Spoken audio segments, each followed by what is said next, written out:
Dan ketika saya telah mengamalkan saran ilmu dari guru saya, apa yang terjadi?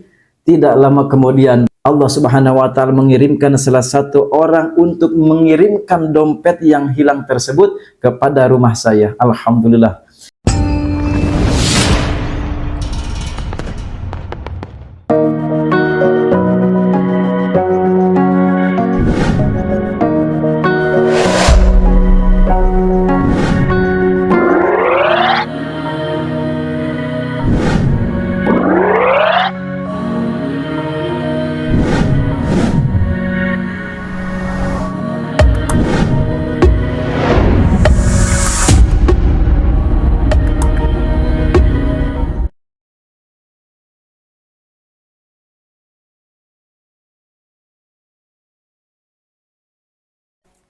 Assalamualaikum warahmatullahi wabarakatuh. A'udzu billah. Bismillah, alhamdulillah. Wassalatu wassalamu ala Rasulillah wa ala alihi wa ashabihi wa mawalah. La haula wa la quwwata illa billah, amma ba'd. Saudara-saudara pemirsa setia channel Majma'atul Hikam rahimakumullah. Pada kesempatan ini insyaallah saya akan mengeserkan beberapa khasiat atau fadilah atau keutamaan dari sebuah bacaan istighfar, di mana istighfar ini kalau kita kaji lebih dalam ternyata sangat luar biasa. Tidak hanya sebuah bacaan permohonan ampun saja kita kepada Allah Subhanahu wa taala, terlebih dari itu ternyata istighfar bisa menarik kekayaan yang sangat dahsyat dari Allah Subhanahu wa taala. Mungkin di antara kita sudah banyak yang menghafal bacaan istighfar, apa itu istighfar, akan tetapi tidak banyak orang yang mengetahui khasiat dan fadilah yang terkandung di dalam istighfar tersebut. Ternyata ketika kita kaji lebih dalam, istighfar sangatlah luar biasa sehingga bisa menarik kekayaan yang sangat dahsyat dari Allah Subhanahu wa taala. Yang jadi pertanyaan, bagaimana sih cara mengamalkan istighfar tersebut supaya bisa menarik kekayaan yang sangat dahsyat dari Allah Subhanahu wa taala, sehingga kita bisa melunasi hutang, sehingga kita bisa mencukupi kebutuhan keluarga kita, keluarga saudara-saudara kita dan lain sebagainya di dalam kehidupan sehari-hari. Bagi Anda yang mungkin penasaran bagaimana caranya, bagi Anda yang mungkin baru bergabung, silahkan diklik dulu tombol subscribe, like, komen, share sebanyak-banyaknya kepada saudara dan rekan-rekan kita semua yang mungkin membutuhkan. Baik, saya lanjutkan. Di antara kita mungkin sudah tidak asing lagi dengan yang namanya istighfar. Apalagi yang kalimatnya adalah sangat pendek, ringkas. Ini merupakan sebuah permohonan ampun kita kepada Allah Subhanahu wa taala. Akan tetapi lebih dari itu ternyata istighfar bisa menarik kekayaan yang sangat dahsyat, yang sangat luar biasa dari Allah Subhanahu wa taala. Tidak hanya sebagai permohonan ampun kita kepada Allah Subhanahu wa taala, ternyata istighfar sangatlah luar biasa apabila kita kaji lagi lebih dalam. Masya Allah. Baik, insya Allah pada kesempatan ini saya akan mengambil sebuah sumber dari kitab Kaifa Takunu Ghaniyan. Kitabnya seperti ini, saya perlihatkan supaya kita lebih yakin lagi dan lebih mantap untuk mengamalkannya. Mohon maaf, saya hanya memiliki fotokopiannya saja dikarenakan waktu saya mengkaji kitab ini di perjalanan, saya masih ingat waktu itu bulan puasa ya, bulan Ramadan, setelah sholat tarawih, saya beserta adik saya mengkaji kitab ini kepada guru saya yaitu AA Pasir Angin Cijalingan. Akan tetapi subhanallah qadarullah di perjalanan kitab yang aslinya Masya Allah itu terjatuh di dalam motor sehingga ketika saya mau mengkaji, waduh, kitabnya sudah hilang. Makanya saya punya hanya fotokopiannya saja dikarenakan ini sudah terisi dengan penjelasan dari guru saya waktu saya menerima ijazah kitab ini dari guru saya. Baik, tidak lama lagi saya akan menyampaikan apa sih istighfar itu. Di dalam kitab Kaifa Takunu Ghaniyan disampaikan bahwasanya bahwa yang disebut istighfar, kalimat istighfar itu ternyata ahadul abwabi allati turithul ghina. Jadi istighfar itu tidak hanya permohonan ampun kita kepada Allah, akan tetapi salah satu pintu allati turithul ghina yang bisa menyebabkan kekayaan. Wah, ini ya sangat luar biasa. Wa tujlibul barokah, dan bisa menarik keberkahan. Ya. mengundang keberkahan, wa turithul wafra, dan juga bisa menyebabkan kemakmuran. Wah, jadi kalau kita sudah makmur, insya Allah segalanya akan mudah ya. Kita ingin apapun, insya Allah kita akan mendapatkan kemudahan dari Allah Subhanahu wa Ta'ala. Wa tanfil faqra, dan akan menolak kefakiran. Jadi kefakiran ketika kita sudah mendawamkan atau melazimkan istighfar, maka akan menjauh dari kita kesulitan, akan menjauh dari kita kemiskinan dan kefakiran, akan pergi dari keluarga kita selama-lamanya dengan syarat kita sering melazimkan istighfar dan memohon ampun kepada Allah Subhanahu wa Ta'ala. Saya lanjutkan, wa tumiddu fil umri, dan bisa menambah atau memanjangkan umur. Maksud memanjangkan umur di sini bukan umur kita ini jadi 1000 tahun, jadi 100 tahun, bukan. Dikarenakan umur itu sudah ditentukan oleh Allah Subhanahu wa Ta'ala, akan tetapi yang disebutkan memanjangkan umur di sini adalah usianya akan bertambah berkah ya. Karena kalau umur itu sudah dipatok, kalau orang sudah dipatok 60 ya 60, tidak bisa dikarenakan mungkin banyak istighfar akhirnya jadi 100 tahun, jadi 200 tahun. Bukan seperti itu pengertian panjang umur di sini. Akan tapi keberkahan umurnya akan bertambah, sehingga ketika kita bertambah umur, maka kebaikan yang kita lakukan dan ibadah kita kepada Allah Subhanahu wa Ta'ala akan bertambah, sehingga seolah-olah umur kita adalah panjang. Inilah pengertian dari panjang umur tersebut, bukan jadi 100 tahun. Karena kalaupun kita panjang umur sampai ratusan tahun, sampai 1000 tahun, itu kita juga yang repot.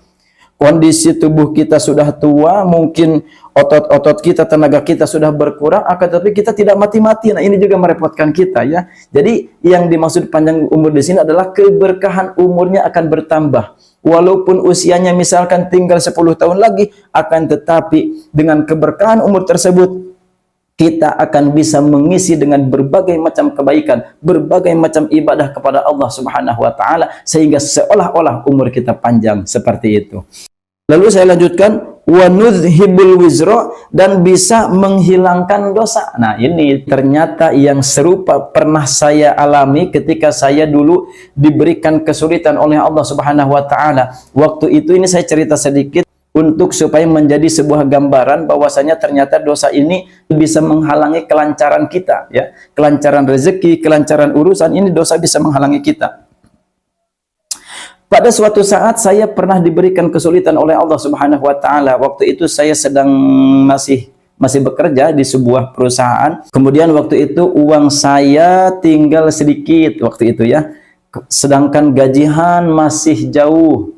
Kemudian waktu itu saya masih punya cicilan motor waktu itu. Yang jadi permasalahan ternyata bukan hanya itu kesulitan saya, ternyata dompet yang saya miliki di dalamnya ada SIM, ada STNK, ada ATM dan lain sebagainya, ternyata terjatuh ketika perjalanan saya pulang dari rumah guru saya. Nah, ini menjadi sebuah permasalahan juga ya. Udah gajian masih lama, uang tinggal sedikit, dompet jatuh pula. Nah, ini adalah sebuah kesulitan bagi saya. Kemudian waktu itu saya datang ke guru saya. Ketika saya datang ke rumah guru saya, kemudian saya menceritakan, waktu itu saya datang ke guru saya yang bernama Mama Ajengan Langkob ya. Kalau saya sampaikan namanya adalah Mama Ajengan Langkob, akan tetapi nama aslinya adalah Mama Kiai Haji Dedi Rodibillah. Akan tetapi saya tidak terlalu suka ya, sebagai penghormatan saya kepada beliau itu tidak saya sebutkan Mama. Kalau saya menyampaikan, saya hanya cukup menyebutkan saja Mama Ajengan Langkob ya. Waktu itu saya datang ke rumah beliau, kemudian saya mengutarakan kesulitan saya.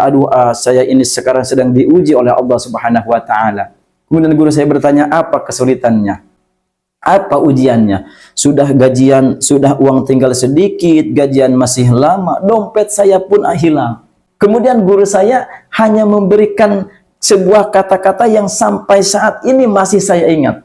Sampai saat ini, bahkan mungkin sampai nanti, sampai kapanpun akan selalu saya ingat. Dan ini merupakan sebuah ilmu untuk saya. Apa kata guru saya waktu itu? Hanya sedikit, akan tetapi langsung menjadi ilmu buat saya. Inilah contoh orang yang memang berilmu, orang yang memang sudah mendapatkan makrifat kepada Allah Subhanahu wa Ta'ala. Apa kata guru saya waktu itu?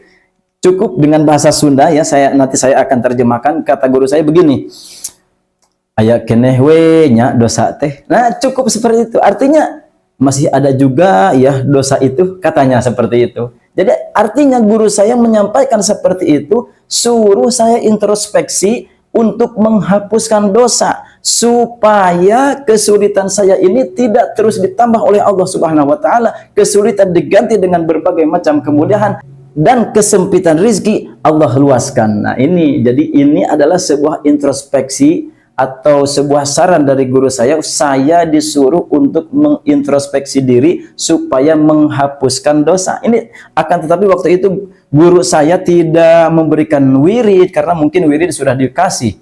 Apalagi yang belum. Cukup guru saya menyampaikan, aya keneh we dosa teh. Seperti itu. Artinya, masih ada aja ya dosa yang kita lakukan. Katanya gitu seperti itu. Dari situ saya tidak meminta wirid, tidak meminta doa, langsung saya pamit dan saya pulang ke rumah. Ketika saya sampai di rumah, saat itu saya masuk langsung ke rumah, kemudian masuk ke kamar. Sebelum masuk ke kamar tentunya saya wudhu dulu, kemudian setelah wudhu saya langsung beristighfar kepada Allah Subhanahu wa taala, memohon ampun yang sebanyak-banyaknya. Astagfirullahaladzim, aku bertaubat kepadamu ya Allah, astagfirullahaladzim, astagfirullahaladzim, dan saya perbanyak istighfar memohon ampun kepada Allah Subhanahu wa taala. Dan ketika saya telah mengamalkan saran ilmu dari guru saya, yaitu terus meminta ampun kepada Allah, beristighfar kepada Allah Subhanahu wa taala, apa yang terjadi? Tidak lama kemudian Allah Subhanahu wa taala mengirimkan salah satu orang untuk mengirimkan dompet yang hilang tersebut kepada rumah saya. Alhamdulillah, dengan izin Allah Subhanahu wa taala dompet tersebut Allah Subhanahu wa taala kembalikan, dan tidak lama kemudian ternyata Allah Subhanahu wa taala mengirimkan juga salah satu orang yang mengirimkan berupa rezeki untuk keluarga saya. Alhamdulillah, dengan izin Allah Subhanahu wa taala tentunya. Dari sini bisa kita petik ilmu bahwasanya istighfar bisa menyelesaikan kesulitan yang sedang kita hadapi dan bisa menarik rezeki yang belum datang kepada kita. Ini adalah sebuah ilmu untuk saya, dan mungkin ini adalah ilmu untuk kita semua. Ketika kita mendapatkan kesulitan, ingatlah terhadap dosa-dosa kita dan silakan untuk segera menghapusnya, dan silakan beristighfar kepada Allah Subhanahu wa taala sebanyak-banyaknya supaya kesulitan yang kita hadapi segera Allah Subhanahu wa taala ganti dengan berbagai macam kemudahan. Kemudian di dalam kitab Kaifa Takunu Ghaniyan ini pada halaman 24, silakan bagi Anda yang mungkin memiliki kitabnya, silakan disimak pada halaman 24. Di sini ada hadis Rasulullah sallallahu alaihi wasallam yang menyampaikan kepada kita, man lazimal istighfar ja'alallahu lahu min kulli hammin farajan. Barang siapa yang sering mendawamkan istighfar atau melazimkan istighfar, maka kata Rasulullah sallallahu alaihi wasallam, man lazimal istighfar ja'alallahu lahu min kulli hammin farajan. Barang siapa yang menekuni atau melazimkan istighfar, maka Allah Subhanahu wa taala akan memberikan kesenangan dari kegelisahannya. Jadi setiap kebingungan kita akan diganti dengan kesenangan oleh Allah Subhanahu wa taala. Kemudian wa min kulli dhiqin makhrajan. Kemudian Allah Subhanahu wa taala akan memberikan jalan keluar dari setiap kesulitan. Mungkin Anda memiliki kesulitan untuk membayar hutang, mungkin Anda memiliki kesulitan-kesulitan yang lain, silakan Anda perbanyak saja istighfar, dikarenakan istighfar bisa menarik kekayaan dari Allah Subhanahu wa taala, bisa menarik rezeki yang sangat dahsyat dari Allah Subhanahu wa taala untuk menyelesaikan setiap permasalahan dan hutang Anda. Sebuah solusi bagi Anda yang mungkin sedang dilanda kehidupan yang sangat sulit, dilanda banyaknya hutang, dilanda mungkin Anda tidak memiliki anak pun, silakan Anda bisa menjadikan sebuah ilmu ini untuk sebagai permintaan kita kepada Allah Subhanahu wa taala